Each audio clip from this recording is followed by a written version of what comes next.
Hey guys, tonight we are wandering through the bustling, slightly chaotic heart of ancient Rome. Its marketplaces, where the concept of junk food is already thriving long before anyone dreamed up deep fryers or vending machines. The year could be any in the first century of the empire, the air thick with the mingled scents of frying oil, fresh bread, unwashed tunics, and maybe a whiff of donkey on a warm afternoon. You are there, sandals scuffing the worn stones, shoulder to shoulder with locals who know exactly which stall has the crispiest fritters and which one to avoid, unless you're okay with spending the night regretting your choices. You probably won't survive this, not because of the gladiators, but because some of these snacks might be, let's just say, medically adventurous.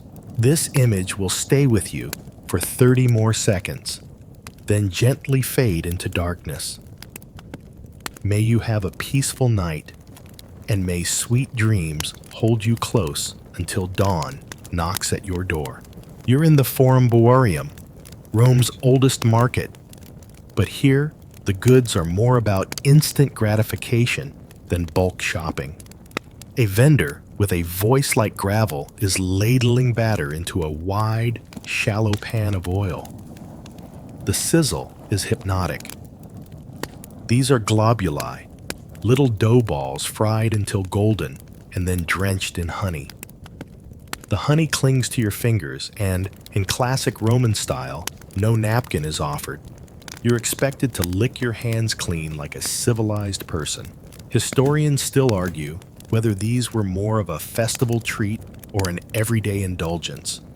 But judging from the queue, it's safe to say self-control isn't the defining Roman virtue here. A few stalls down, there's the smell of roasting meat, but don't picture neat skewers of tender cuts. The Romans are economical, and the skewer in your hand might feature mystery bits that never quite made it into the official cookbooks. Cartilage, fat, and maybe a piece of something you'd rather not identify. You take a bite anyway. It's smoky, salty, and slightly alarming. But hey, the vinegar dipping sauce is excellent. Over at another table, a teenage boy is selling what looks like pancakes. These are scriblati, flat cakes fried in oil and topped with sesame seeds. You get a few copper coins out, and he flips one onto a scrap of parchment for you. The first bite is warm and soft, with a nutty crunch from the sesame. You chew slowly, watching a pair of older women haggle loudly over the price of imported dates. The market is not just about food, it's a theater. Street performers hover nearby, juggling or reciting dirty jokes in Latin that make even the vendors snort. Between bites, you notice the constant back and forth between stall holders. One man shouting the virtues of his garum-marinated olives, another boasting that his honey came from the Sabine Hills, not some dodgy Etruscan bees. You duck into a shaded alley where the snack game is even more questionable. A man is selling botellas, small sausages stuffed with minced meat and pine nuts. The casing looks a little uneven. Still, you pay, bite, and find that the pine nuts add a pleasant crunch. The oil seeps down your wrist. No one stares. Everyone here eats like they mean it. Somewhere, a kid is selling roasted chickpeas wrapped in paper cones. You crunch a few, their earthy saltiness balancing the sweetness of the honey cakes still lingering on your tongue. A woman passes, balancing a tray of mustasei, wine-infused cakes baked with bay leaves. She smiles faintly, the sort of vendor who knows her product sells itself. The rhythm of the marketplace seeps into you. The calls, the frying, the bargaining, the background hum of Roman life. This is junk food as survival, as pleasure, as a moment stolen from the day's work.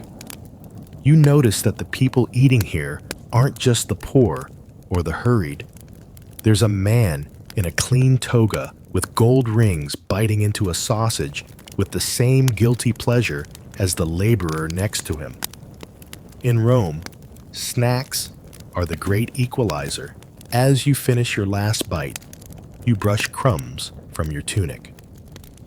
A donkey passes with a cart full of amphorae, the driver humming under his breath. You follow the sound of another sizzle, thinking maybe, just maybe, there's room for one more honey cake before moving on. After all, you're in no rush. This is ancient Rome, and you've got the whole day to eat your way through its streets. You leave the clamor of the market behind and find yourself swept along with a stream of people heading toward the Colosseum. The sun is high, the white marble blazing like a mirror, and you're part of a cheerful, slightly impatient crowd.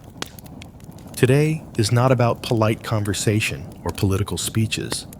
Today is about spectacle and snacks. Lots of snacks. Vendors line the approach, their stalls pitched with little shade and overflowing baskets. One man is cracking nuts at a speed that suggests he has made peace with monotony. His roasted almonds glisten with honey glaze, the smell pulling you closer. You hand him a coin and pop one into your mouth. Sweet at first, then a little burnt at the edges. It's the kind of taste you forgive because it feels right for the moment. Historians still argue whether such sweet coatings were everyday treats or special indulgences reserved for festival days. But right now, surrounded by people clutching paper cones of them, you're convinced they were simply part of the Colosseum experience. Once inside, the sensory overload hits immediately. The roar of thousands of voices, the thud of sandals on stone steps, and the unmistakable tang of spiced wine being poured in clay cups. You pass a vendor with amphorae of mulsum, wine sweetened with honey and lightly spiced. He pours you a small portion, and you sip carefully. It's strong, heady, and not particularly concerned with your hydration. You find your seat, stone, slightly too warm from the sun, and notice another vendor making the rounds with baskets of roasted chickpeas tossed in cumin and salt. He moves quickly, calling out a practiced chant, coins clinking in his pouch. You get a handful, the crunch echoing faintly in your ears as the arena below prepares for its next show. Below, workers drag props across the sand, painted scenery for some mock naval battle perhaps. The crowd's noise swells, but you're busy juggling your chickpeas and a freshly bought slab of panis focaccius, flatbread brushed with oil and herbs. It's warm, fragrant, and perfect for tearing into with one hand while shading your eyes with the other.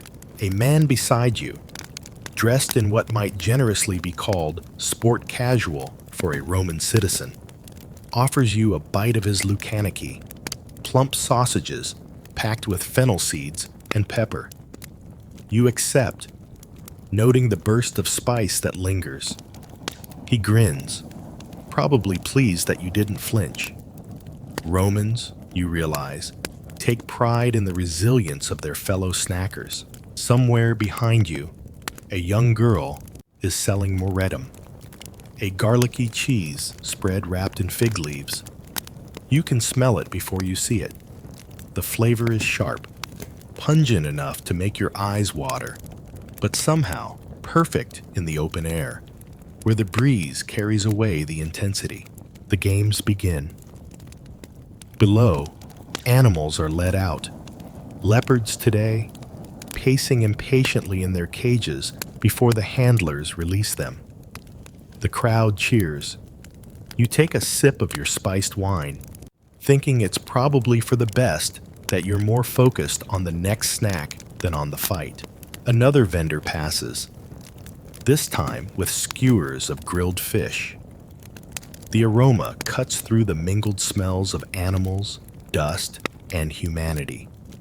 You buy one, careful to chew around the tiny bones. It's salty, tender, and makes you wish you'd brought something to wash it down besides wine. The hours slip by. Performers, fighters, and elaborate reenactments keep the energy high, and the steady stream of food sellers makes sure no one's stomach is empty long enough to lose interest. You've lost count of the snacks: chestnuts roasted in clay pots, dates stuffed with walnuts, little rolls baked with poppy seeds. By the time the final event winds down, the light has shifted to that late afternoon gold. The crowd begins to spill out, sticky-fingered and satisfied. You join them, weaving past the last vendors who are now selling at a discount, calling out final offers. A man waves a tray of honey-glazed Libum cheesecakes under your nose. You buy one, partly because it's the end of the day, and partly because the idea of walking away from the Colosseum without a dessert feels like bad luck. You bite into the soft, rich cake as the arena fades behind you, its noise replaced by the quieter rhythm of the streets. Somewhere ahead, steam curls upward from the roof of a bathhouse, and your stomach tells you there might still be room for just one more snack before the evening sets in. You follow the lazy plume of steam until the entrance to the baths looms in front of you, all grand arches and polished marble. The thermae are Rome's social heartbeat, part spa, part gossip hall, part snack bar if you know where to look. You pay the small entry fee, step inside, and the warm, damp air wraps around you like a heavy blanket. The stone floors glisten faintly, and your sandals make that soft, squeaky sound that says you're officially off the dusty streets and in the land of leisure. The trick is to pace yourself.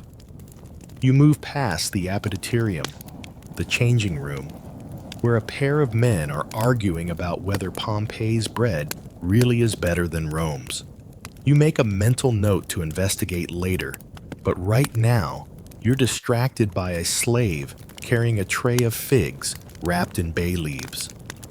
The leaves release their subtle aroma as you peel them back, revealing soft, jammy fruit inside. You take a bite, the sweetness spreading across your tongue, and you feel just a little smug for having the foresight to skip that second skewer of mystery meat at the market. The baths are divided into their usual sequence: warm, hot, and cold. But your stomach has its own schedule.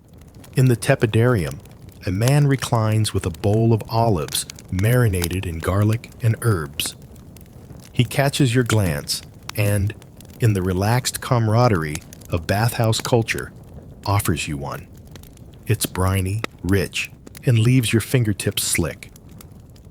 You wipe them discreetly on the edge of your towel, pretending that's totally acceptable here. There's a food corner, more of an alcove, really, where vendors serve things you can eat while half reclined on cushions.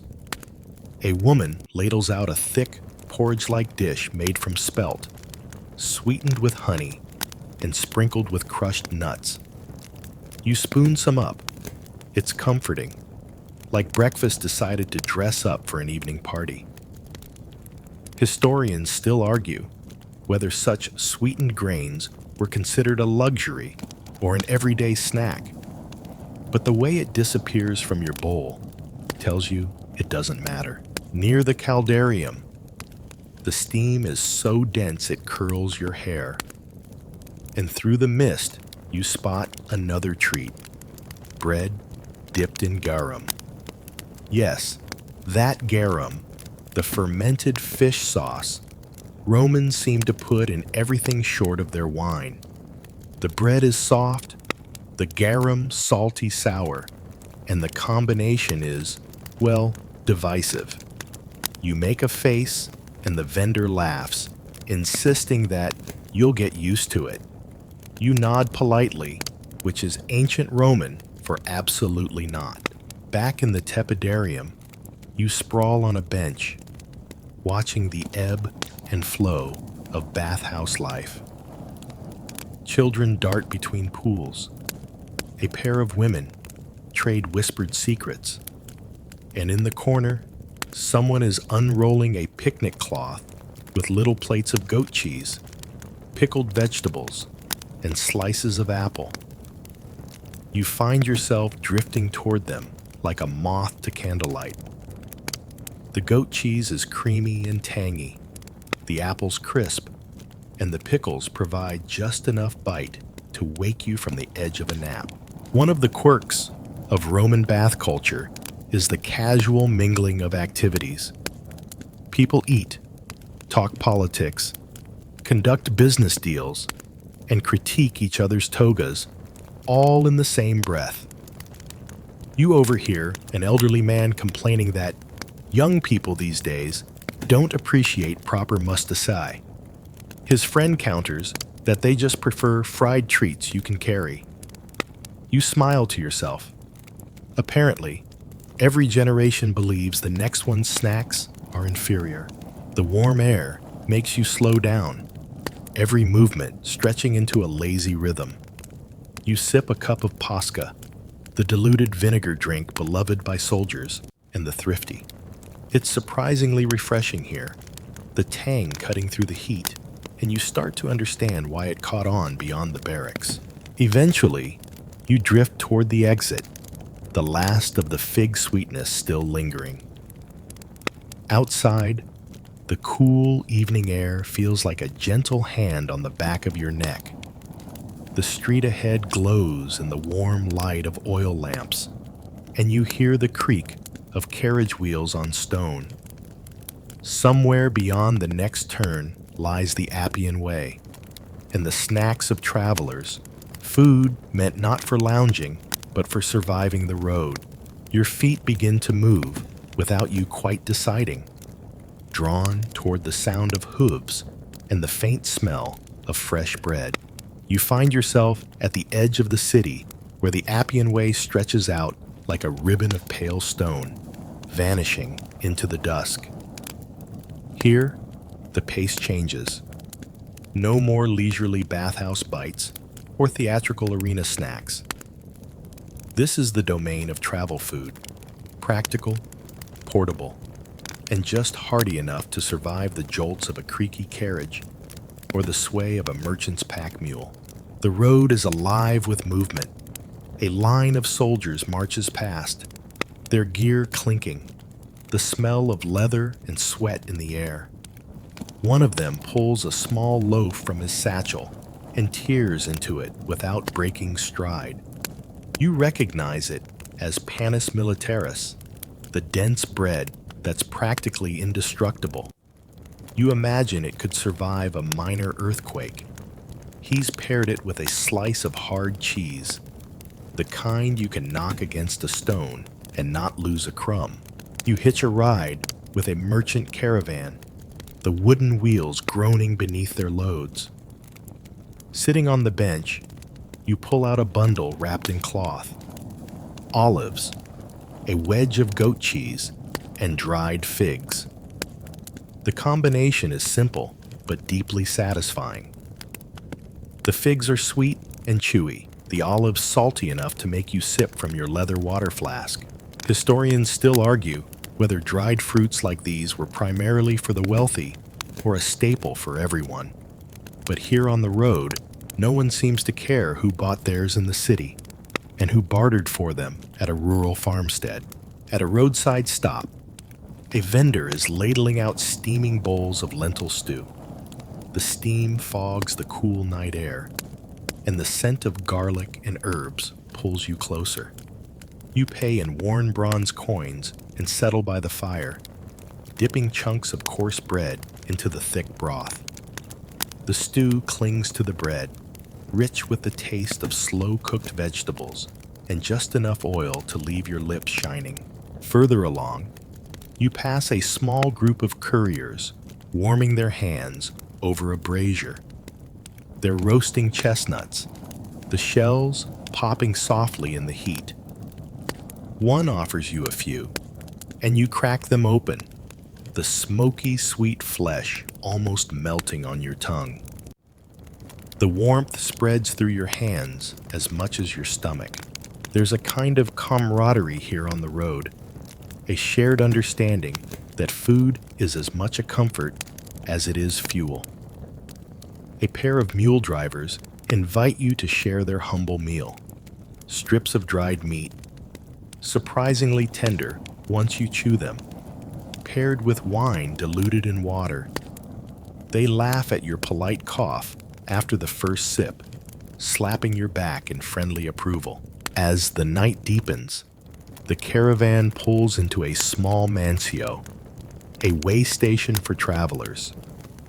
Inside, the smell of baking flatbread drifts from a clay oven. You're served one fresh off the surface, still warm and pliant, topped with a smear of honey and sprinkled with herbs. It's rustic, unevenly baked, and better than any perfect city bread could ever be. You lean back on the rough bench, the chatter of fellow travelers blending with the crackle of the hearth. The next morning, you wake to a breakfast of pulse, a barley porridge laced with bits of dried fruit. It's mild, comforting, and just the thing to set you up for another day's journey. The sun spills gold over the road as you set off again, carrying with you a pouch of travel rations, nuts, hard cheese, and the memory of every snack that has carried you from Rome's markets to the far stretches of its empire. And just like that, your journey through ancient Rome's junk food has spanned the vibrant chaos of street vendors, the indulgence of arena treats, the slow luxury of bathhouse bites, and the quiet pragmatism of meals on the road. Every crumb tells you something. Not just about the food itself, but about the people who made it, sold it, and devoured it. You let that thought settle in as the road hums beneath your feet, and the smell of fresh bread drifts faintly from somewhere ahead. The road grows quieter now, the chatter of merchants fading into the distance. Your steps slow, each one a little softer, until the stone beneath you feels less like a road and more like a smooth, warm memory. The sky has deepened to a velvety blue, scattered with the first shy stars of evening. You find a quiet spot just off the path, where a low stone wall is warm from the day's sun. Sitting down, you loosen your sandals and let the faint night breeze wash over your face. Somewhere far away, you can still hear the faint crackle of a cooking fire and the muffled laughter of travelers. It's the kind of sound that wraps around you like a blanket, gentle, safe, familiar. In your mind, the scents of the day mingle together. Honey dripping from warm fritters, the sharp salt of olives, the earthy sweetness of roasted chestnuts. They become softer now, less vivid, until they're just a pleasant haze in the background. You can almost imagine the weight of a warm loaf in your hands, the way it would yield under your fingers, the steam curling upward in lazy spirals. The stars above seem to hang lower, as if leaning in to listen to your quiet thoughts. The air is still, And each breath feels slower, deeper, like you found the exact rhythm the road was meant to lead you toward. You close your eyes and let the sounds fade further. The hum of voices dissolves, the clink of coins becomes a memory, and the glow of oil lamps turns into the softest wash of light behind your eyelids. And there you are, still, calm, and carried, full from the journey, but even more from the peace it leaves behind. You trudge toward the smell. A few stray cats weave between your legs, their tails like question marks. You can hear the hiss of boiling grain, a mix of millet, wheat, and sometimes barley, being coaxed into something the Ottomans would come to call boza. Its origins stretch back to Central Asia, where nomadic Turkic tribes brewed a similar drink for warmth and easy calories in cold climates. Historians still argue whether it started as a happy accident of forgotten porridge or a deliberate invention by people who already knew the magic of controlled fermentation. Either way, by the time it arrived in the Ottoman capital, it had already crossed deserts, climbed mountain passes, and been carried in leather flasks slung from saddles. In the Istanbul of the 1400s, this was more than a drink. It was a portable hearth, a cup you could carry in your hands that whispered of fields and hearth smoke even in the noisy belly of the city. You watch as the merchant stirs with a long wooden paddle, the grain swollen and soft, the froth on top catching the lamplight like pale gold. There's a sweetness at first, but a faint tang lurks underneath. Boza is alive, still fermenting as it's served.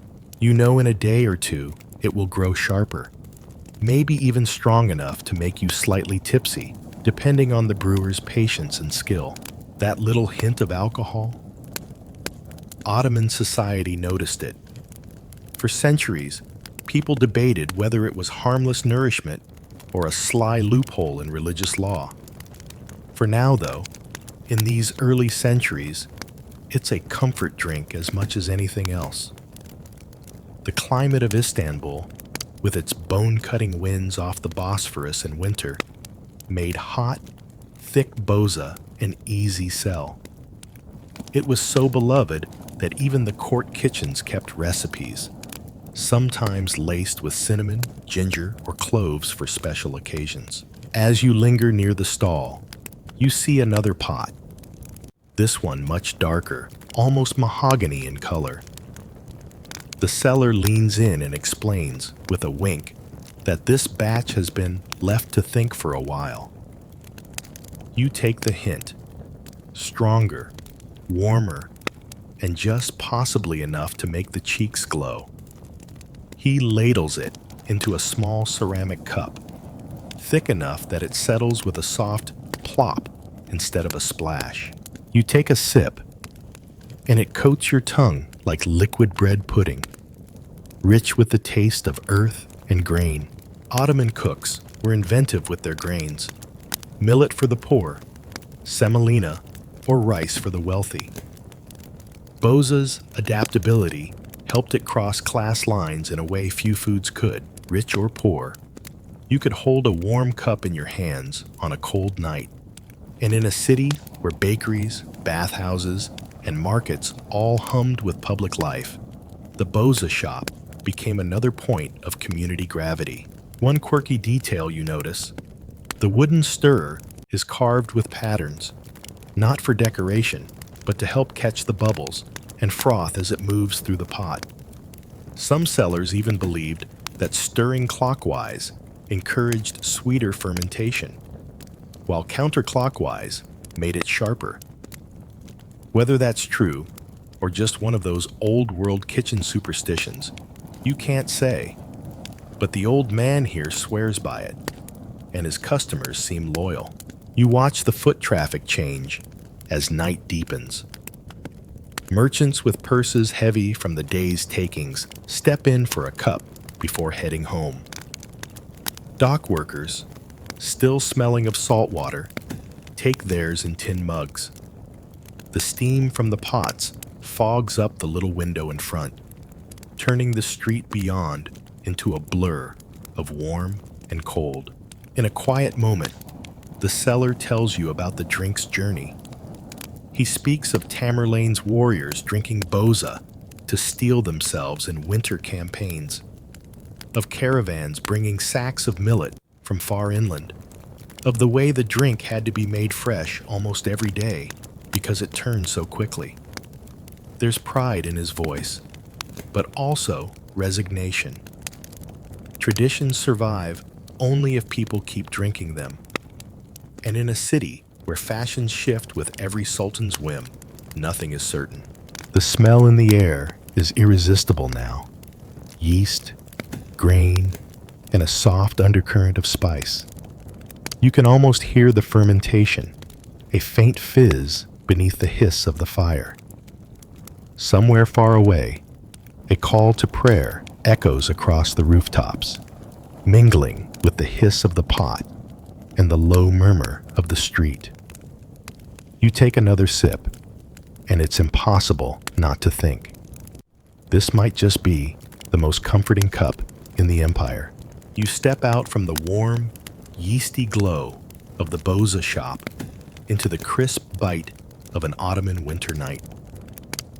The sky above Istanbul is a deep velvet, punctured by flickering oil lamps hanging from carved wooden balconies. Somewhere down the slope toward the Golden Horn, you hear it, a sing-song cry, drawn out and lilting, the kind of sound that carries down narrow streets and around corners. That's the boza seller's call, and tonight you decide to follow it. Your boots clink softly on cobblestones as you trace the voice. The sound is joined by a rhythmic metallic clatter, the copper jugs swaying from a wooden yoke across the seller's shoulders, bumping gently into each other with each step. In a city that seems to run on layers of sound, waves, prayers, hammering, gossip, this is one of the most distinctive. Boza vendors were as much a part of the Ottoman soundscape as the muezzin or the clip-clop of a passing carriage. The man you catch up to is middle-aged, with a thick scarf wrapped twice around his neck and a felt cap pulled low.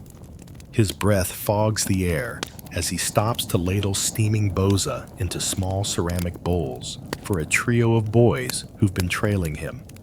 One of the boys licks the wooden spoon when the last drop falls, earning a gentle smack from his older brother. You watch the seller sprinkle a little cinnamon on top before handing it over, because in Ottoman Istanbul, boza wasn't complete without that soft, fragrant dusting. Historians still argue whether the street cries of sellers were improvised each night or memorized from older vendor songs passed down through generations. What's certain is that each cry had to be loud enough to cut through wind, rain, and the chatter of the streets. Boza men often sang with a rolling rhythm, stretching syllables so they echoed against the walls. Some swore this made the drink taste better, a superstition as persistent as the one about stirring direction. You fall into step beside the vendor. His copper jugs are polished, reflecting the lamplight like miniature hearths. He explains that by day, most customers visit fixed boza shops, but at night, there's a special magic. The city grows quieter, the streets emptier, and the drink becomes more intimate, shared in whispered conversations over bowls held close to the chest. The warmth, he says with a grin, works its way from the cup to the heart. The two of you turn into a neighborhood of timber houses leaning just a little too close to one another, like gossiping neighbors. Laundry lines stretch overhead, frozen stiff in the cold. A door opens, and a woman in a thick shawl steps out, exchanging a few coins for a bowl of boza. She vanishes inside again without a word. You catch a faint glow from her window a moment later, and the smell of cinnamon drifts out into the street. As you follow the route, you notice the subtle choreography of the night. The vendor knows exactly which alleys to take to avoid steep, icy slopes. He times his calls between the mosque's evening prayers and the tolling of a distant watchman's bell. A cat darts in front of you, brushing against the copper jug before disappearing into the shadows. One quirky little fact you learn. In some districts, rival boza men would alter their recipes just enough to lure loyalists from the competition. Extra millet for thickness, a pinch of nutmeg for the adventurous.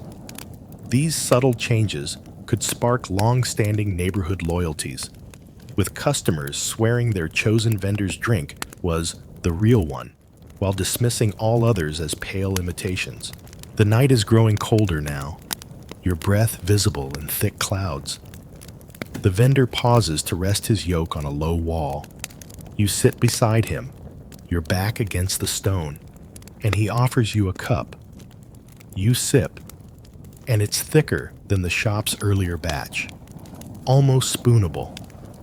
The sweetness is muted, the tang more pronounced. He tells you that winter boza tends to ferment more slowly, making it perfect for long walks like these without turning sour too soon. From somewhere up the street, another call answers his, a younger voice, faster paced. "That's my cousin," he says with a chuckle. "We cover different streets so we don't fight." Still, you sense a friendly competition in the way his steps quicken afterward, as though he doesn't want the other man getting to certain customers first. The streets grow quieter still, the last flickers of commerce fading as shutters close and oil lamps wink out. You pass a hammam, the scent of wood smoke and soap drifting from its vents. The vendor nods toward it. Best customers after a bath, warm outside, warm inside. You imagine stepping out of the hot, steamy bathhouse into the icy air, wrapping your fingers around a cup of boza. It sounds like the kind of simple perfection cities are built on. As the route winds back toward the heart of the neighborhood, you notice the vendor's jug is nearly empty. He stops one last time before a shop where three old men sit hunched over a game of tavla. They wave him over without looking up from the board. Their conversation pauses only to sip. The cinnamon-dusted foam clings to their mustaches. The last drops are poured. The vendor sighs, half tired, half content. "Tomorrow night," he says, "same streets, same song." You realize the ritual is as much about repetition as the drink itself. It's the knowing that somewhere, in the quiet hours of winter, there's a voice calling through the streets, copper jugs swinging, bringing a taste that hasn't really changed in centuries. The next evening, the streets feel different. You're still moving through the same labyrinth of timber houses and stone lanes, but there's a tension in the air, like a conversation you've walked in on halfway. And this time, instead of following a boza man's cheerful call, you're stepping into a quieter current of history. Boza, for all its warm, friendly reputation, once caused a stir that had nothing to do with temperature. You stop by a coffee house, half empty this late, and slide into the shadows to listen. A group of men at the back are speaking in low voices about a new decree from the authorities. The word boza surfaces, followed by a tangle of phrases. Haram, permissible, banned, allowed again. You catch the rhythm of old arguments being rehashed, Historians still argue whether the first bans came from genuine religious concerns or from the state's desire to control where people gathered. What's certain is that the boza of past centuries wasn't always as mild as today's. Left to ferment a little longer, it could give a gentle buzz, hardly enough to topple you, but enough for moralists to frown. Some sultans tolerated it, even encouraged it. Others issued strict bans, lumping strong boza in with outright wine and spirits. You picture a city where enforcement was uneven. In one district, the night air might ring with the boza seller's cry. In another, it might be silent, the copper jugs hidden behind locked shutters. It wasn't just about alcohol, it was about image. A ruler who wanted to project piety might clamp down. Another, more pragmatic, might quietly let it slide, reasoning that a little fermented grain kept people happier than outright tavern drinking. In one corner of the coffee house, a man with a gray beard recounts the boza panic of a past winter. According to him, a particularly strong batch had emboldened a group of young men to sing bawdy songs in the street, right past the home of a respected cleric. By the next week, inspectors were pouring barrels into the gutters. Whether this story is true, or one of those urban legends that grows in the telling, you can't tell. But it's certainly told with relish. You step back outside, and the city feels just a bit sharper edged. Somewhere in the dark, a door slams. You imagine what it must have been like for a boza seller in those crackdown years, always listening for the footfall of an inspector or for the telltale silence of a street where customers are too afraid to buy. The copper jugs might be filled with safe boza, barely fermented, sweet and harmless, but suspicion lingered. One quirky detail you overhear from a passing conversation. Some sellers tried to disguise strong boza by adding more sugar and serving it with extra cinnamon to mask the sharper taste. Others leaned into the controversy, advertising their drink as bold or for cold nights and warm hearts. That branding may have been risky, but in a city where half the population enjoyed pushing boundaries, it probably worked.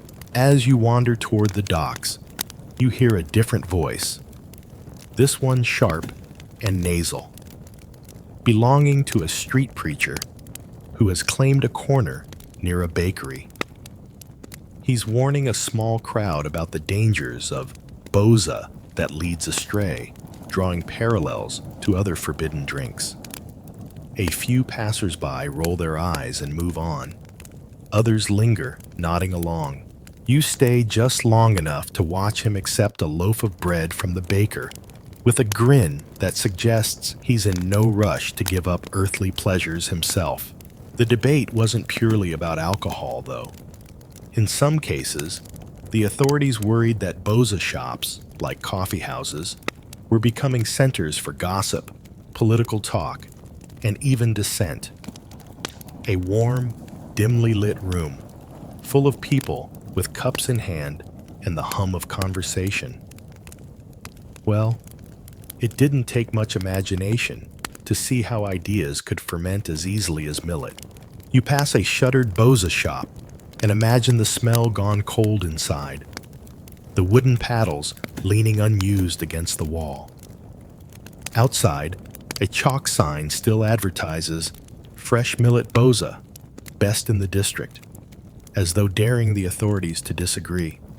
The quiet here feels heavier than the winter air, but the city is nothing if not adaptable.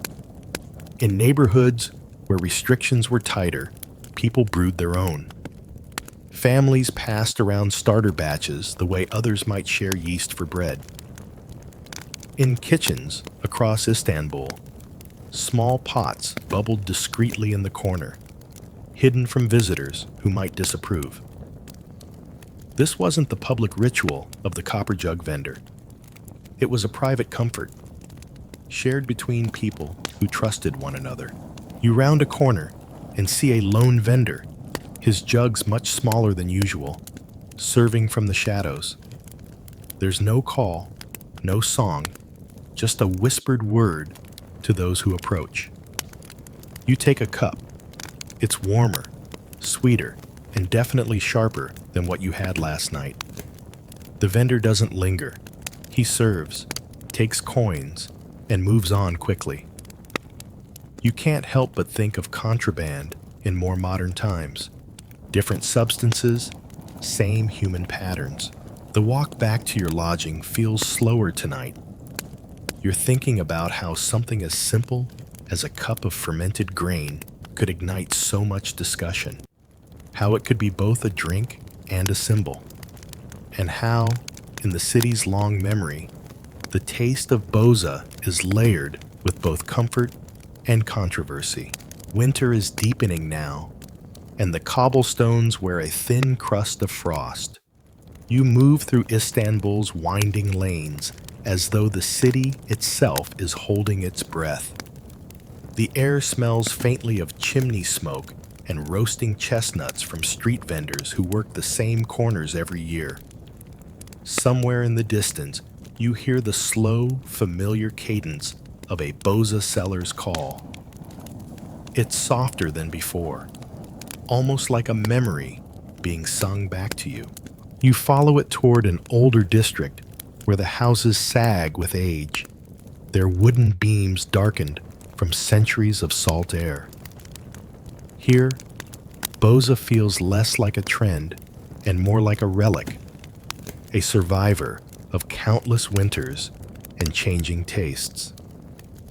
The shop you enter has a low ceiling and thick plaster walls, its floor worn smooth by generations of footsteps. In the corner, a single bulb glows beside a shelf of glass jars, each one holding a different grain or spice. The owner greets you with a nod, too busy ladling to stop his work. His hands are steady, his apron dusted with cinnamon.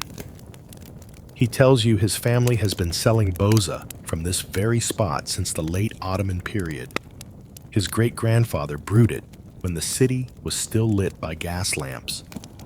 His father served it through the lean war years when sugar was scarce. Even now, with modern refrigeration and bottled drinks everywhere, he keeps the old rituals. You take a seat near the window and watch as customers drift in. A pair of school children giggle over their cups, cinnamon smudges on their upper lips. An elderly man sits alone, sipping slowly while watching the street and as if expecting someone from 50 years ago to walk past. A couple ducks in from the cold, their laughter fogging the glass. Here, boza isn't just a drink. It's an anchor, a small proof that not everything has to change at the pace of the outside world. Historians still argue whether this persistence is purely nostalgia or if boza holds some deeper cultural gravity. In a city where empires rose and fell, where coffee houses became political battlegrounds, and entire neighborhoods vanished under modernization, something humble, like a bowl of boza surviving into the 21st century, feels almost miraculous. One quirky little fact: during the late Ottoman years, it was fashionable to serve boza alongside roasted chickpeas, dropped directly into the thick drink so they bobbed on the surface. This pairing is still alive here, and when your cup arrives, a small handful of golden chickpeas floats at the top. They're warm, nutty, and somehow make the drink even more filling. You sip slowly, the sweetness rounded now, the tang gentle. Nothing like the sharper, contraband batches you tasted in the shadows. The shop smells faintly of wood polish and clove, the air warm against your face. Outside, a tram rattles by, its bell sounding like a distant dinner call. The owner talks about how the city's relationship with Boza has shifted. In his youth, it was still common to see copper jug vendors on every other street in winter. By the 1980s, bottled sodas and instant coffee had started to steal the younger crowd. Yet, each winter, there's still a wave of customers who return, seeking something that feels older, slower, and more human than whatever's in their fridge. A mother enters with her teenage son. He orders in that awkward mix of reluctance and curiosity, clearly unsure about trying the thick stuff his mother swears by. The first sip changes his face, just slightly, but enough for you to see the same thing that's happened for centuries. Someone new finds their place in the chain of memory. When you finally leave, the cold night air is sharper than you remember. You carry with you the lingering warmth of the shop, the spice on your tongue, and the faint knowledge that you've just walked through a tradition older than most buildings in the city. Somewhere behind you, the shop door opens and closes again, and the quiet hum of conversation resumes. The streets of Istanbul stretch quietly before you now, silvered under the faint light of a winter moon. The air is still, as if the city has decided to rest for a moment, letting its long history settle like snow. Each step you take feels slower, softer, the sound of your boots fading into the hush. You pass a shuttered Boza shop, its windows dark, but in your mind, the scent is still warm, the steam still curling upward. The copper jugs, the cinnamon, the hum of a vendor's song. All of it lingers in the gentle folds of memory. You can imagine the drink cooling slowly in its pot, the grains settling at the bottom, the sweetness mellowing hour by hour.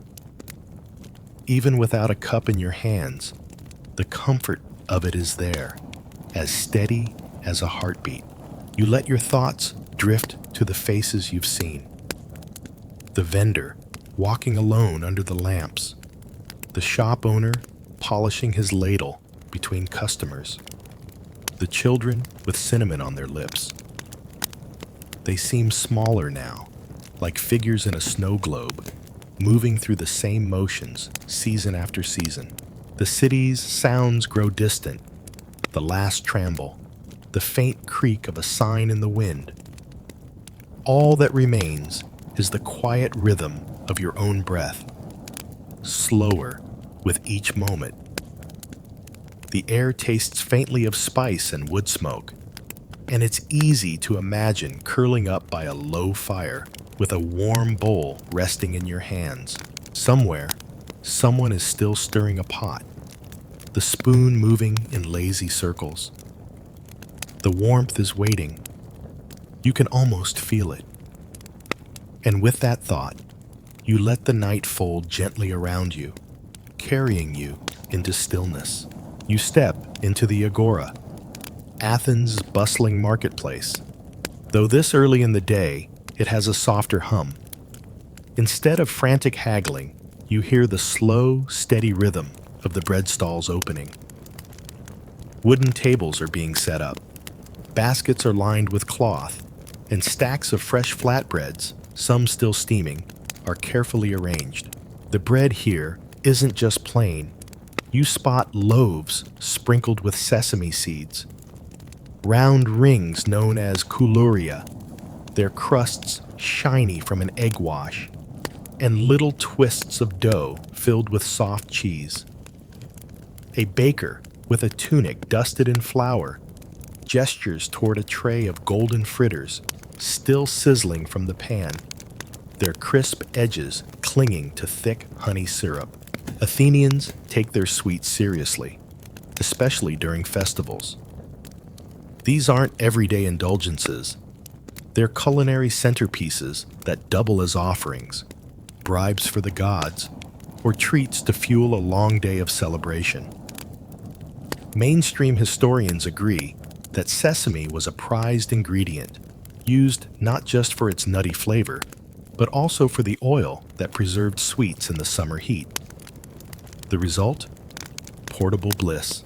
You bite into one, and the crust shatters, revealing a warm, airy center that nearly melts into the honey glaze. Somewhere in the background, a street dog stares at you like it's been personally offended that you didn't drop a piece. As you wander between stalls, you notice something curious. The pastries aren't just sold in one style.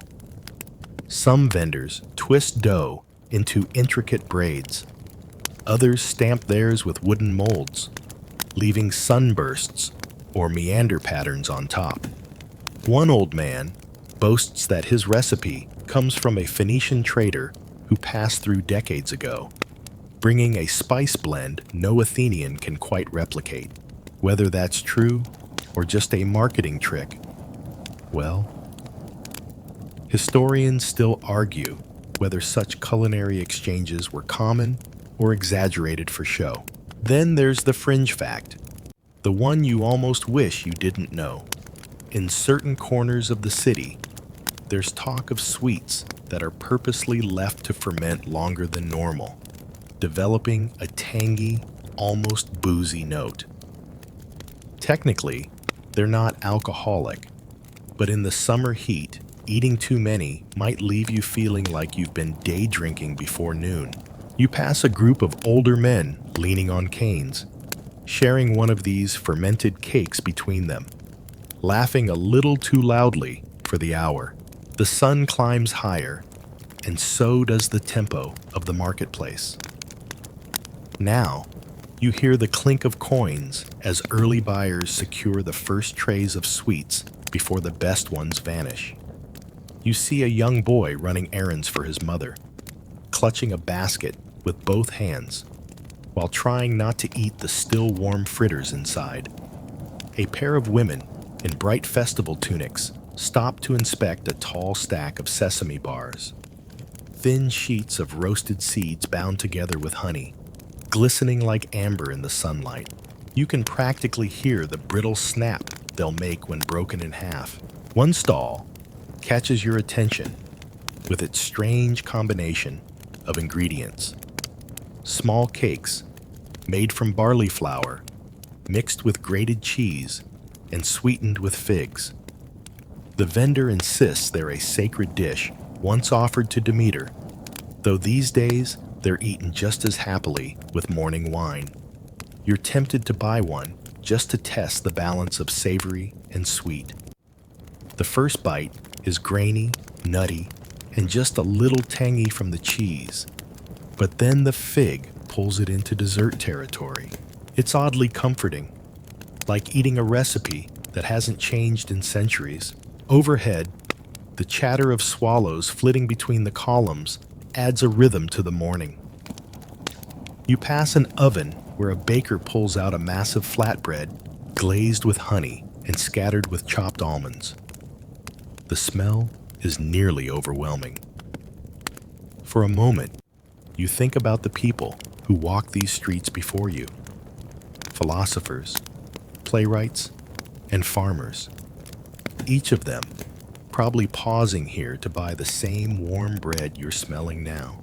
The idea is strangely grounding, even if, let's be honest, most of them didn't have to worry about dropping crumbs into their phone cases. The sun is beginning to angle sharply across the marble paving, and you notice shadows shrinking as the morning wears on.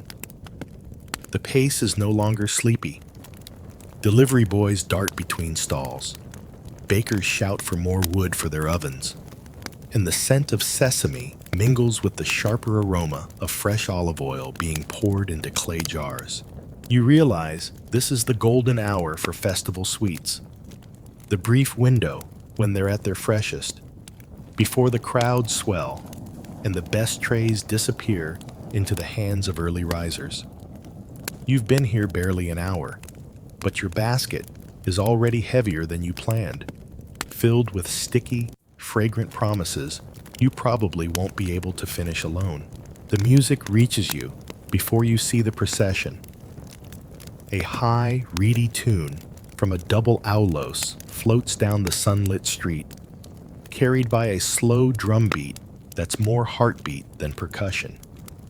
You edge toward the sound, weaving through the press of bodies. Festival mornings in Athens don't stay quiet for long, and now the city is awake in full. You pass a trio of flute players, cheeks puffed like overfilled wineskins, their notes winding between the buildings like threads of smoke. Behind them, dancers sway in brightly dyed chitons, and children skip ahead, scattering flower petals that stick to the damp paving stones. Balancing your basket carefully, you duck to avoid a swaying pole hung with garlands and follow the movement toward the main thoroughfare. Here, the procession snakes forward in bursts, pauses to let musicians catch their breath, then sudden surges of movement as groups of performers try to keep pace. And at every gap in the crowd, vendors dart in like opportunistic birds, offering trays piled with treats for a coin or two. You spot one carrying what look like golden marbles. They're deep-fried dough balls, small enough to pop into your mouth in one bite, dripping with honey that glints in the sunlight. Lukumaris, the vendor calls them, though he insists his version is special because he sprinkles them with crushed walnuts and a dusting of cinnamon. Mainstream historians trace such honey-drenched fritters back to at least the 5th century BCE, often served at games to honor victors. Here, they're just as likely to be eaten by anyone with enough pocket change and the skill to eat one without coating their chin in syrup, which you absolutely fail at. Another vendor sidles up to you with a wide, shallow basket of candied nuts. The almonds and hazelnuts are coated in a glossy glaze that is hardened into a delicate shell. He rattles the basket to draw attention, and the sound is oddly hypnotic, like tiny ceramic beads clicking together. He tells you, in a conspiratorial whisper, that the nuts have been roasted over a small charcoal brazier all morning, soaked in honey until even the gods would lick their fingers. The man's teeth are stained dark from wine, and you can't tell if the sweetness in his tone is from sugar or salesmanship. Somewhere further along, you catch sight of fig-stuffed pastries.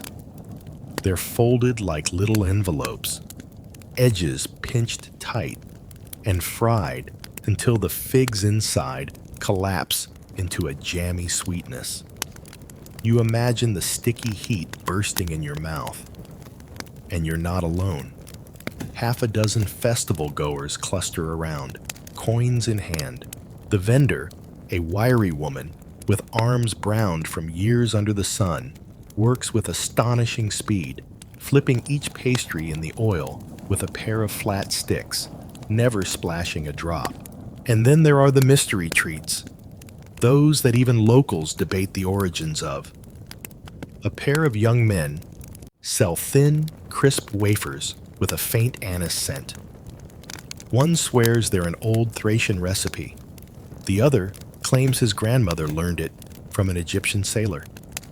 Historians still argue whether such recipes actually migrated with traders or were simply reinvented in different ports. You take one bite, and the wafer shatters into shards that melt into a lingering, almost floral sweetness. Not every offering is delicate. One burly man carries skewers of what look like roasted chestnuts glazed in syrup, so thick it strings between each nut. The glaze has picked up bits of sesame and tiny flecks of lemon peel, giving each bite a layered texture. He juggles coins and skewers with equal confidence, his booming voice competing with the flute players in the procession. The crowd presses closer as the dancers whirl past, their skirts flaring in arcs that catch the sunlight. The heat of the day is starting to build, and the honey on your fingers seems to soften again, gluing your fingertips together. You pause under a patch of shade where a small boy is selling cups of chilled water from a clay jug. It's cool enough to make your teeth ache, and you almost feel guilty pairing it with yet another sticky morsel. You can't help noticing the subtle choreography between the vendors and the procession. They know when the music swells and the crowd's attention shifts. That's when they dart forward, offering samples or fanning the air toward their sweets so the aroma drifts over the onlookers. You see one man holding a tray of sesame honey bars just high enough for the sun to catch the glossy surface, making it impossible to ignore. There's a fringe tidbit you overhear from an older man leaning against a column, that some of the festival fritters aren't just for eating. Certain honey cakes, he claims, are given to actors in the plays that follow the procession, a kind of backstage tradition to keep voices smooth and throats from drying out. Whether that's true or just a romantic bit of gossip, it paints a strange picture. Somewhere behind the grand marble theater, a chorus of masked actors nibbling sweets before stepping on stage. The parade slows as it approaches a large intersection, and the smell changes. Instead of pure sweetness, there's now a toasted note, like bread crisping over a flame. You follow it to a man with a flat clay griddle, laying down rounds of dough thin as parchment. He cooks them until the edges curl, then spreads a thin layer of date paste and folds them into quarters. The warmth of the bread and the deep caramelized fruit makes each bite linger. A sudden burst of cheers goes up ahead as the leading dancers spin into the open square. The flute music becomes a swirl of notes, and a group of children break away from the crowd to chase after them, scattering petals that cling to your sandals. Around you, the vendors do brisk business, coins clinking, trays emptying. You find yourself wedged between a man buying candied almonds and a girl licking honey from her wrist. It's messy, chaotic, and utterly irresistible. By the time the tail of the procession passes, your basket is again heavier than intended, brimming with fritters, nuts, and mysterious wafers you plan to save for later, a promise that won't survive the next hour. The music fades into the distance, replaced by the murmur of satisfied festival goers drifting toward the temples and shrines. And you follow the current, still licking the last trace of honey from your thumb. The sound of the crowd thins as you drift toward the marble steps of a temple, its columns rising pale and cool against the deepening blue of the sky. The smell of incense reaches you before you see the source. Sweet, resinous, almost syrupy, curling in slow threads that mingle with the lingering scents of honey and sesame on your clothes. Worshippers are gathered in loose clusters, their chatter low, punctuated by the soft shuffle of sandals on stone.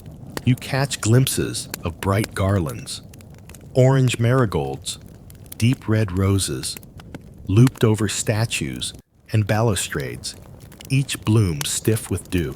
At the base of the steps, a line of people is forming, each holding something for the gods. Here, the festival sweets take on a more solemn role.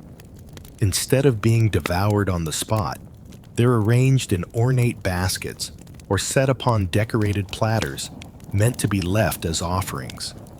You watch a young woman in a saffron chiton place a flat, round cake onto the marble ledge before Athena's shrine.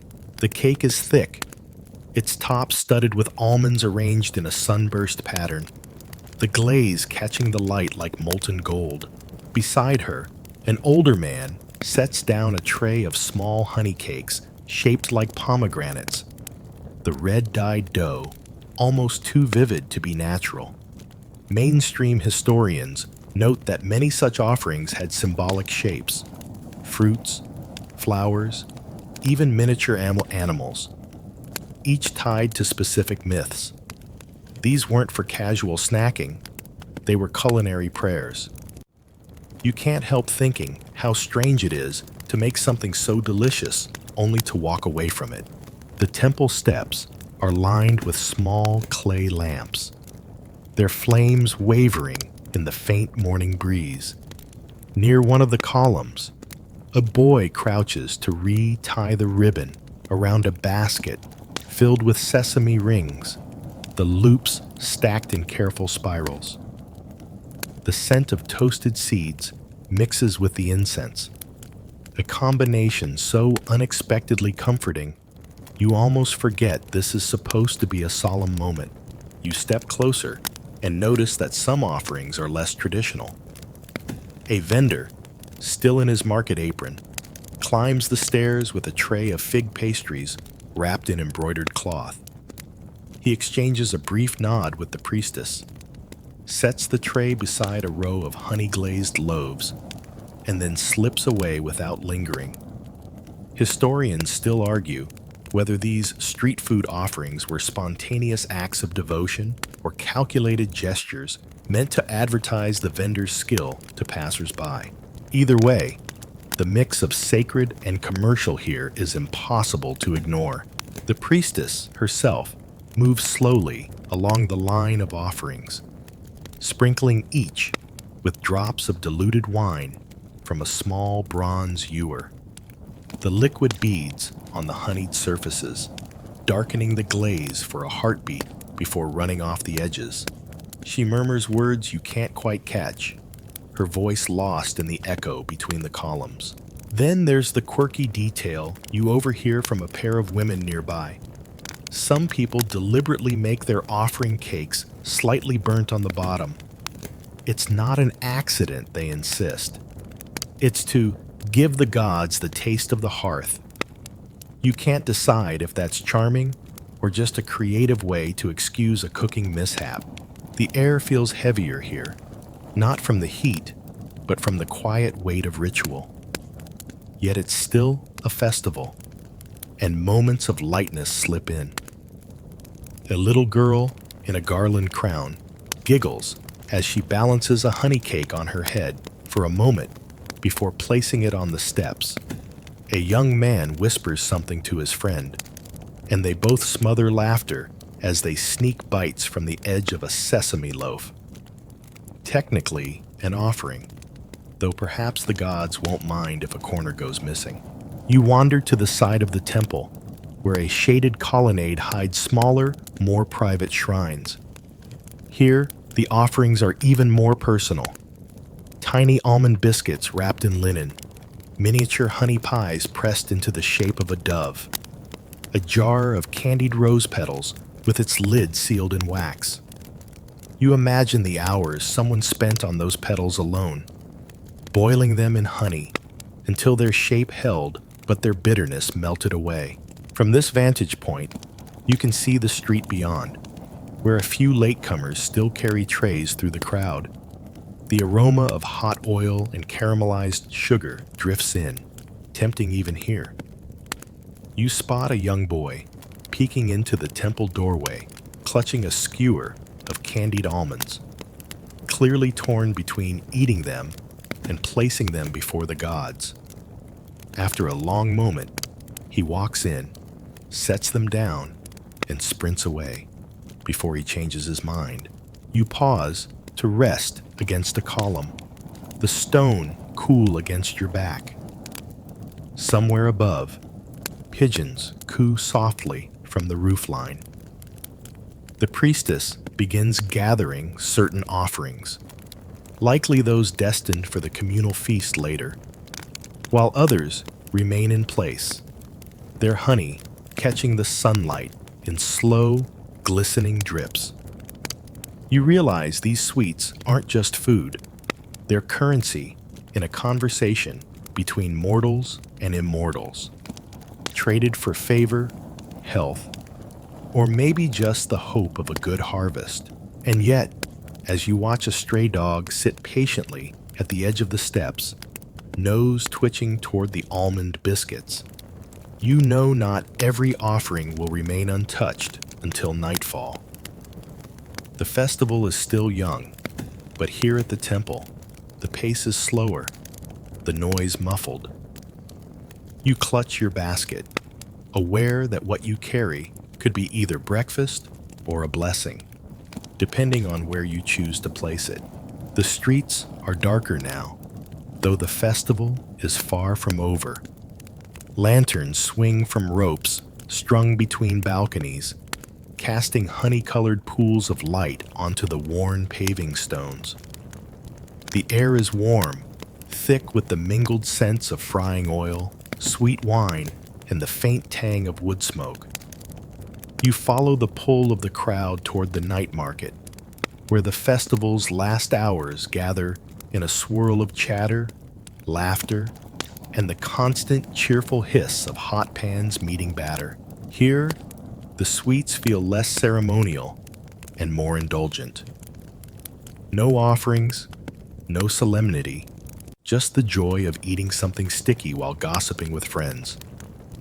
A vendor works 2 copper pans at once, scooping batter into the sizzling oil with one hand and drizzling honey over the finished cakes with the other. He serves them in small clay dishes, each one balanced in the palm like a tiny sun. You take one and feel the heat bleed into your skin before the first bite coats your tongue in sweetness, so deep it borders on decadent. To your left, a stall sells roasted almonds tossed with shards of crystallized sugar and a dusting of salt. The vendor flips them in a shallow pan, the sugar crackling as it melts and rehardens.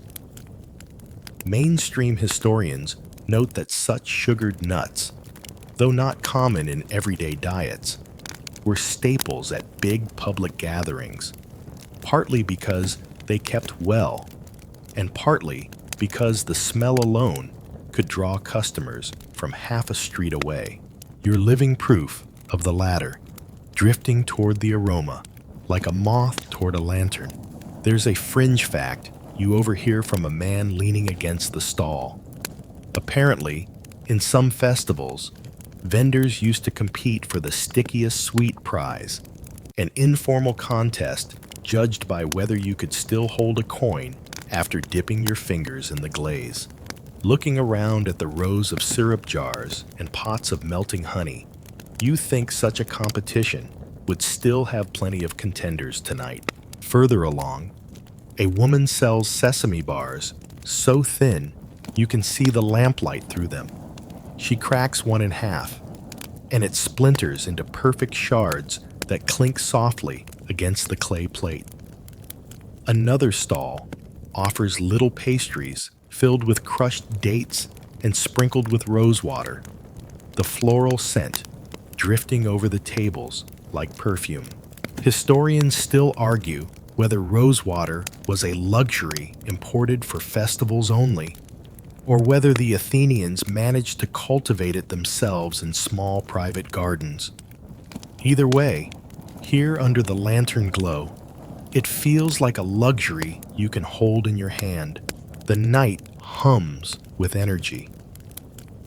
Musicians play under a canopy of woven reeds, their rhythm faster now, coaxing dancers into lively spins.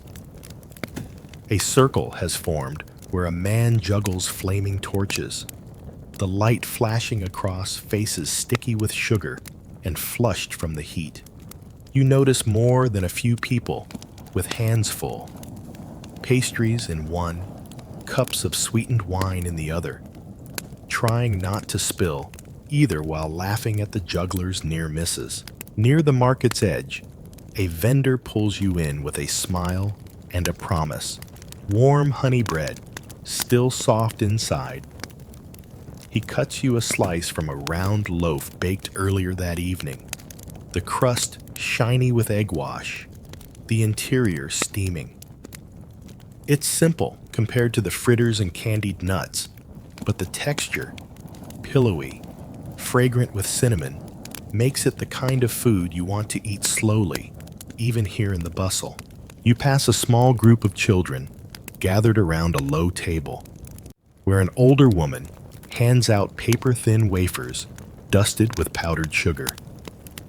The sugar hangs in the air for a heartbeat before settling on their hair and tunics like the first snow of a winter that hasn't arrived yet. The energy begins to shift as the night grows later.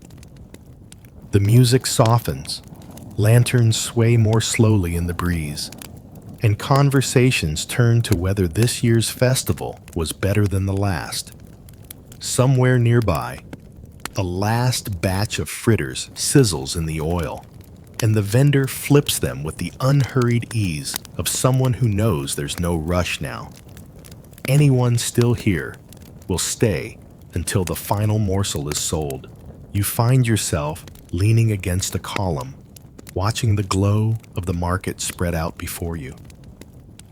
Your basket is nearly empty now. A few sticky wrappers, and the last of the sesame bars tucked in one corner.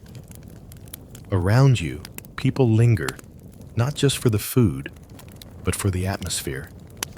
The way the lamplight softens every face. The way the air holds the scent of honey, like a memory you can breathe in. It would be easy to leave now, to slip away into the darker streets beyond the market. But something holds you here, a sense that this final hour is the heart of the festival. When the noise has gentled and the sweets have become less about abundance and more about savoring what's left. You take one last bite, slow and deliberate, the crunch of sesame fading into the hum of conversation and the soft creak of lantern ropes overhead. And now the night draws in closer, the festival's edges blurring into the quiet of sleeping streets. The music is only a faint echo somewhere behind you, fading with each step you take away from the glow of the lanterns. The air feels cooler here, the scents of the market lingering faintly. Honey, sesame, and warm bread, now only ghosts in the stillness. You walk slowly, the rhythm of your steps matching the calm sway of the shadows along the walls. The last crumbs of sweetness dissolve on your tongue, leaving a warm aftertaste that seems to stretch the night a little longer. Even the city seems to have taken a deep breath, its bustling heart settling into a slower, softer beat. Somewhere in the distance, a dog barks once, lazily, and then all is still again. You pass shuttered stalls and empty baskets, their work done until the next festival calls them awake. In your basket, only the smallest of treats remain, a reminder of the day's abundance and the hands that made it. The stones beneath your feet are still warm from the day, radiating a gentle heat that seeps upward, loosening every muscle. Your eyes grow heavier with each step, the details around you softening, columns fading into shadow, lantern light pooling faintly on the ground, voices thinning into murmurs, and then into nothing. The city sleeps now, and you are part of its dreaming. Your hands rest easily at your sides, your breath deep and unhurried. And somewhere, in the quiet corners of your mind, the sweetness of the day still lingers, warm, golden, unbroken.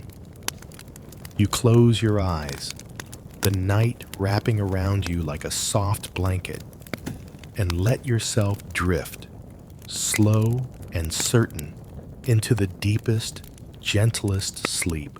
You trudge along the uneven flagstones of Fez's main souk, stepping carefully to avoid an upturned basket of dates and the slow-moving donkey in front of you. The air is thick with the competing fragrances of cardamom, cumin, and cloves. Traders shout prices in a mix of Arabic, Berber, and Andalusian Spanish, remnants of centuries of migration and conquest. In the heart of this sensory overload is what you came for: almonds, honey, and cinnamon. Morocco's medieval spice routes weren't just dusty camel trails. They were shimmering arteries of wealth.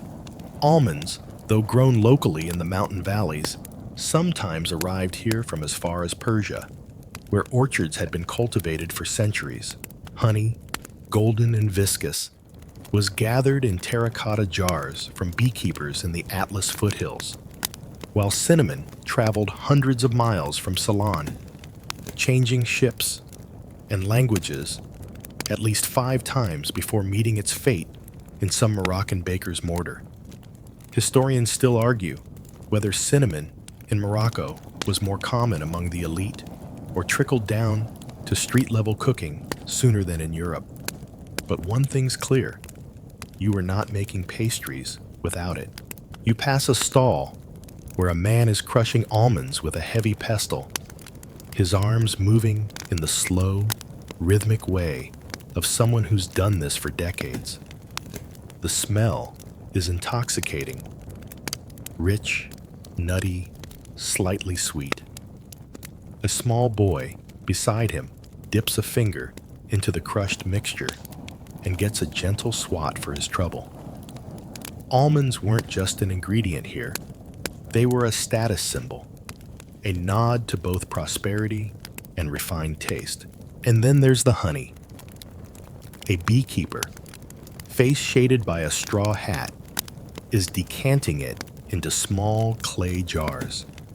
It catches the light like amber, each drop promising a sticky, perfumed sweetness. You remember reading once, half amused, half horrified, that in some remote villages, bees were fed on thyme flowers to flavor the honey. Today, that's called artisanal marketing. Back then, it was just clever beekeeping. The spice merchants are the real power brokers of this scene. One, wearing a deep indigo turban, invites you to smell a small leather pouch.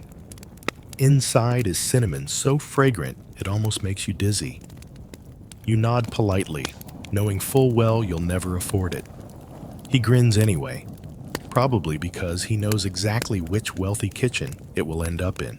What's fascinating is how these routes linked Morocco to the broader medieval world. The same cinnamon that sweetened an almond pastry in Fez might have also appeared in a meat pie in London or a wine infusion in Venice. Almonds crushed into paste, bound together with honey, wrapped in thin pastry sheets. This combination traveled, adapted, and reappeared in cuisines from Iberia to the Levant. And yes, before you ask, historians still argue whether these pastries originated in North Africa or if they were perfected here after arriving from elsewhere. Some of the quirks of the market are more charming than strictly efficient. You watch as one vendor measures out saffron threads on an actual brass scale, so tiny you could fit it in your palm. Another ties cinnamon sticks with a twist of palm leaf, making little aromatic bundles that look like medieval party favors. And somewhere nearby, someone is roasting sesame seeds, though that's for another pastry entirely. Everywhere you turn, the mingling of cultures is inescapable.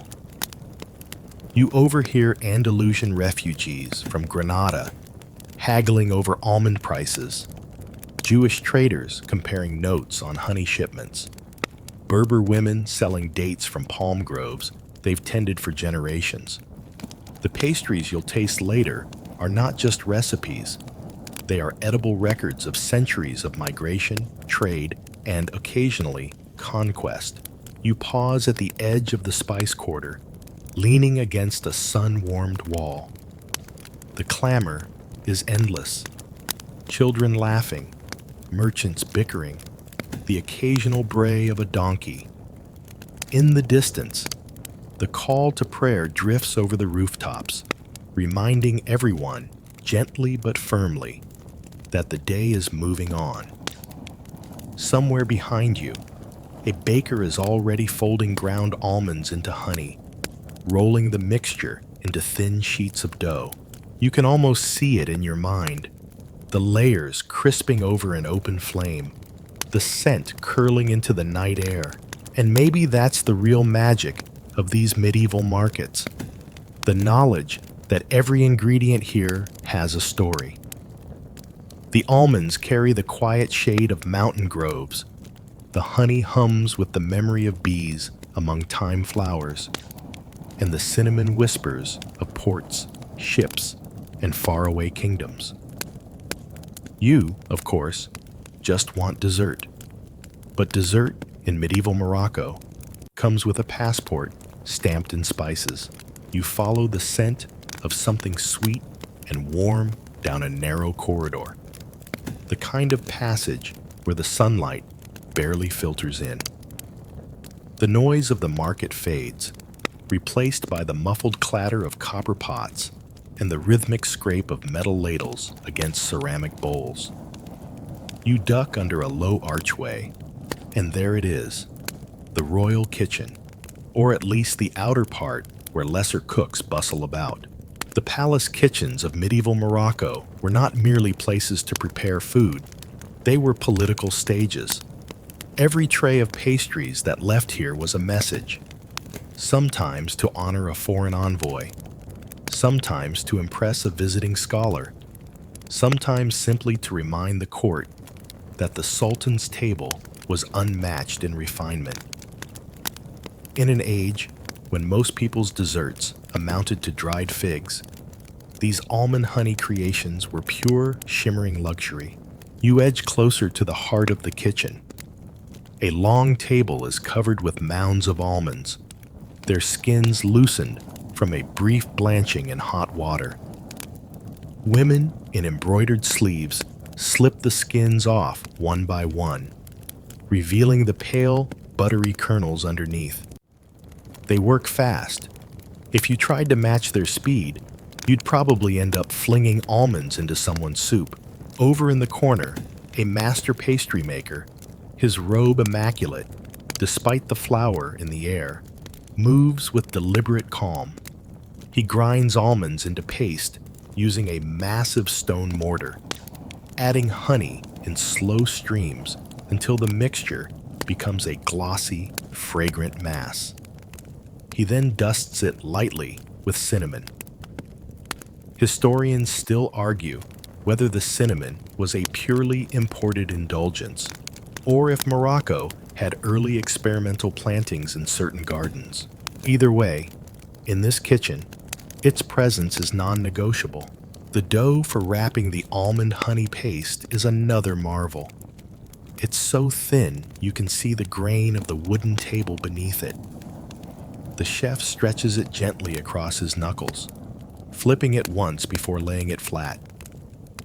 In the modern world, you'd call it phyllo pastry, but here it's warka, a paper-thin dough made with skill, patience, and a wrist flick that would put a professional drummer to shame. A young apprentice brushes each sheet with melted butter before spooning the almond mixture into the center. The folding is an art in itself. Some pastries are rolled into tight cylinders, others folded into triangles, and the most elaborate shaped into little coiled flowers. A tray of them goes toward the oven, an arched clay structure fed with fragrant wood. Another tray is brushed with extra honey before baking, because, apparently, in the royal kitchen, moderation is for peasants. You lean against a pillar, watching the hierarchy of the kitchen in action. The head pastry chef barely speaks. His gestures are enough to send apprentices scurrying. At the back, a group of cooks work on savory dishes for the same banquet. They glance enviously at the pastry table, though they'd never admit it. There's also a curious little side room, a pantry for the truly precious goods. You glimpse sealed jars of honey, so clear you can see the curve of the glass through them, sacks of imported sugar from Sicily, and bundles of cinnamon and cloves wrapped in waxed cloth. Sugar, here, is the real status ingredient. It's far more expensive than honey, which is why it's saved for rare occasions or as a secret final dusting on the most important pastries. The soundscape is hypnotic. The thump of mortars, the crackle of the wood oven, the occasional hiss as something sizzles on a copper pan. And every so often, laughter, muted but genuine, from the apprentices as they joke about who gets to accidentally break a pastry and eat it before service. One older cook notices you lingering and offers a piece of still warm almond paste on the tip of his knife. It's impossibly soft, almost melting on your tongue, the sweetness balanced by a faint floral note. Orange blossom water, perhaps. You recall reading that some medieval Moroccan recipes did indeed call for floral distillates, though historians still argue whether those came from Andalusian influence or older Berber traditions. The first trays come out of the oven, and the air changes. The sharp heat of baking honey hits your nose, mingled with the rich, toasted scent of almonds. The pastries glisten, their edges crisp, but their centers still tender. The chef inspects each one like a jeweler appraising a gemstone, setting aside any that fail his silent standards.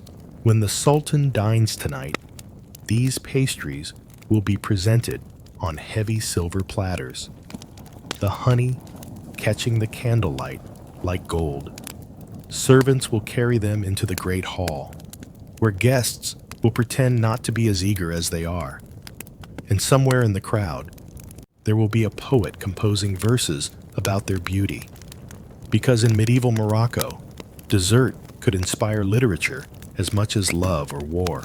You take one last look at the trays, cooling in the filtered light of the kitchen. The patterns in the honey seem almost deliberate, like the swirls of a desert wind across sand. And you think, not for the first time tonight, that these are not just pastries. They're edible diplomacy, messages baked in almonds and wrapped in the fragrance of cinnamon. You step back out into the sunlit streets, blinking as the brightness stings your eyes. The grandeur of the palace kitchens fades into memory, replaced by the smoky charm of Fez's side alleys. Here, far from silver platters and embroidered sleeves, the almond honey pastries live a different life, sold from chipped ceramic plates and shared between friends leaning against warm walls. The first vendor you find has a cart that looks older than some city gates. Its wheels wobble dangerously as he adjusts a tray piled high with small golden parcels, still steaming from the wood oven tucked behind him. He swears loudly that his recipe has been in his family for 8 generations. Given how often street vendors make that claim, you half expect him to throw in a signed scroll of genealogy. Still, the smell is persuasive. Warm almonds, floral honey, and the faint char from pastry edges crisp just shy of burning. You hand over a few copper coins, and he slides a triangle-shaped pastry into a crumpled sheet of waxy paper. The heat seeps into your fingertips before you even take a bite. The pastry shatters softly under your teeth, releasing a flood of sticky sweetness that clings to the roof of your mouth. The almond filling here is rougher than in the palace. A little more texture, a little less refinement. But that's the charm. If palace pastries are sonnets, street pastries are folk songs. Around the corner, another seller is dusting his pastries with what looks suspiciously like ground sugar. An extravagance in these streets. He winks at you, whispering that it's a secret recipe. You know better. He's probably stretching the truth to justify charging an extra coin. Historians still argue whether this sugaring habit came from European influence in the late medieval period, or whether Moroccan bakers had already been experimenting long before. Either way, your sweet tooth votes in favor. The street itself is a living stage. A boy dashes past carrying a basket of sesame biscuits, their smell mingling oddly with the almond pastries. Two women haggle over the price of honey jars in rapid-fire dialect, while a cat, clearly a veteran of pastry raids, waits patiently near the vendor's feet. You can tell this cat has eaten more free crumbs than you've had hot dinners. One quirky thing about the street pastry trade is how portable the ovens are. You pass a man operating a clay tandoor-like oven on the back of a donkey cart. He parks in a busy square, feeds the fire with scraps of olive wood, and starts baking pastries on flat clay discs. The customers cluster around, passing coins hand to hand, while children press in close, their eyes wide. You imagine this scene hasn't changed much in centuries, except perhaps now, people might also ask if he takes mobile payments. The flavors out here have a boldness the palace would never risk. Some pastries are scented with anise, others with crushed fennel seeds. One vendor proudly claims to use mountain honey from bees that feed only on lavender blooms, producing a pastry so perfumed it almost feels like eating a garden. You buy one just to test the claim, and yes, it's floral enough to make you glance around for hidden petals. You take your time wandering, letting each stall tell its own story. Some sellers wear embroidered caps, others simple wool headscarves. Their tools are mismatched. Copper pans blackened with use, chipped ladles, wooden spoons smoothed to satin by years of stirring. If you listen carefully, you catch recipes traded in low voices. Not because they're truly secret, but because in a crowded market, privacy is an illusion worth pretending. And then there are the pastries meant purely for show. In one stall, a towering pyramid of almond honey triangles gleams in the late afternoon sun, each one brushed with extra syrup until they almost look lacquered. They're not really meant to be eaten immediately, more a signal to passers-by that this baker knows how to make a statement. You suspect it's also a clever marketing trick.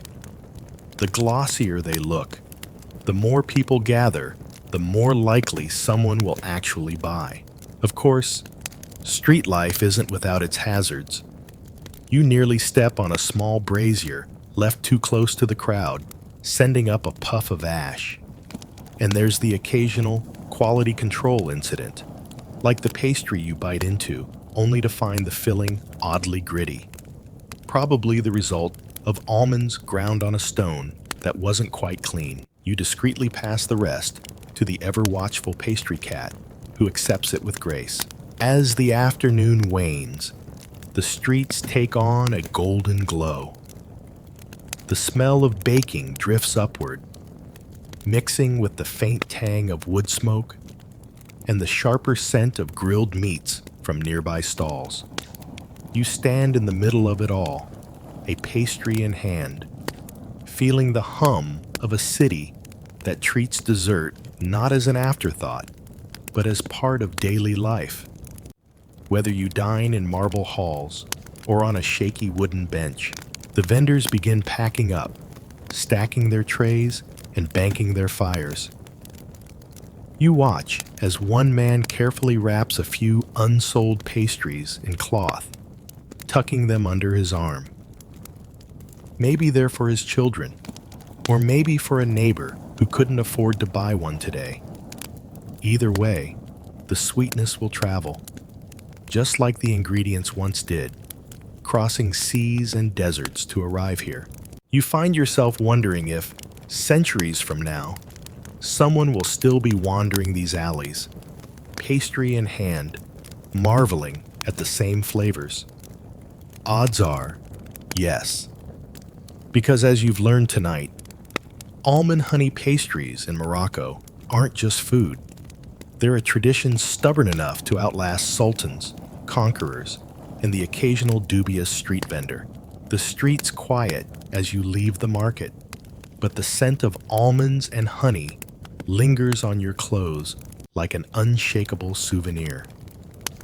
The path widens into a courtyard lit by oil lamps, their flames flickering in the cooling evening breeze.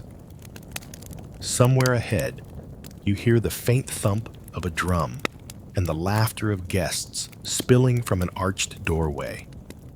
You've found it, the banquet hall where tonight's feast is in full swing. You slip in through the side, joining the swirl of attendants carrying silver trays, ceramic pitchers, and baskets of fresh bread. The hall itself is dazzling, walls tiled in geometric zelle patterns, a ceiling carved from cedar and painted with gold stars. Guests lounge on low cushions, their conversations weaving between poetry, politics, and the latest news from caravan routes. The tables are already heavy, with platters of roasted lamb, jeweled couscous, and bowls of olives glistening with oil. But it's the side table, the one everyone keeps glancing at, that's destined for the pastries. A servant approaches with a platter crowned in golden folds of pastry, still warm from the oven. Almond paste peeks through the edges, and honey trickles slowly down the sides, pooling in tiny crystal dishes set alongside. The guests murmur their approval, each reaching for one without quite looking like they're rushing. You notice the subtle hierarchy: courtiers first, scholars, and honored guests next, and only then the lesser nobles. One man beside you remarks that these pastries remind him of those served in Al-Andalus before the fall of Granada. Another insists they are far superior here, thanks to Moroccan honey. Historians still argue whether such comparisons are fair. Recipes shift with time, and the almond-honey balance is as much art as history. You take a bite and decide that, regardless of origin debates, this is perfection. The crunch of the pastry giving way to the warm, perfumed sweetness inside. A court poet stands, reciting verses in honor of the dish. You catch a few lines comparing the pastry's layers to the folds of a beloved's robe, and its sweetness to the kindness of a just ruler. It's slightly over the top, but in this room, hyperbole is an accepted seasoning. Someone laughs softly. Someone else nods as though the comparison is entirely reasonable. As the evening deepens, the music shifts. The oud players slow their pace. The percussion softens, and the air fills with the mingled scents of spiced tea and baked honey. You notice servants offering pastries to musicians and even to the guards at the door. A small but telling sign that sweetness here is a kind of social glue. One elderly guest tells you about the first time he tasted such a pastry, as a boy in a mountain village. He describes the wonder of biting into something so unlike the coarse breads and simple stews of daily life. The memory is so vivid, You can almost see the moment in his eyes. Food historians sometimes overlook these personal histories, but they're the reason recipes survive, because someone remembers and teaches and insists on making it again. Your gaze drifts to the high table where the Sultan sits, leaning back with a look of contentment that only comes from a successful feast. Beside him, a silver dish holds the last few pastries, glistening in the lamplight. You realize that from the mountain groves where almonds were picked, to the bees gathering nectar among thyme and lavender, to the spice merchants and the baker's careful hands, every part of Morocco's almond honey tradition has been threaded together here in this one moment of shared indulgence. The final trays make their way around, and you take one more piece. The honey drips onto your fingers, and you lick it away without shame. This is a flavor that has survived centuries, carried through dynasties, across deserts, through the ebb and flow of kingdoms. And it will almost certainly outlast everyone in this room. The music fades to a soft murmur. Conversations grow quieter, and the hall takes on that pleasant hum of people too full and too happy to argue about much of anything. It's a good note to end on, warm, sweet, and lingering. The lamps burn low now, their light deepening to a mellow amber that softens every edge. The guests recline further into their cushions, voices dropping to murmurs as though the night itself is leaning in to listen. You feel the warmth of the pastries still in your chest, a slow, honeyed comfort that seeps into your bones. Outside, the air is cooler, carrying the faint scent of jasmine from a nearby garden. The city has quieted, the markets shuttered, the streets hushed, except for the occasional echo of footsteps. You imagine the almond groves resting under the moonlight, the beehives silent, the spice jars closed until morning. Everything that made tonight's sweetness possible is at rest now, waiting for another day, another feast. You walk slowly through the dim streets, past tiled fountains and closed shop fronts, past the cat curled on a windowsill and the flicker of a candle behind a carved wooden screen. Even the air feels slower, thicker, as though the city is exhaling after a long, satisfied breath. In your mind, the taste lingers, a perfect blend of crisp pastry, rich almonds, and warm honey. It follows you like a gentle melody, one that doesn't demand attention, but stays with you all the same.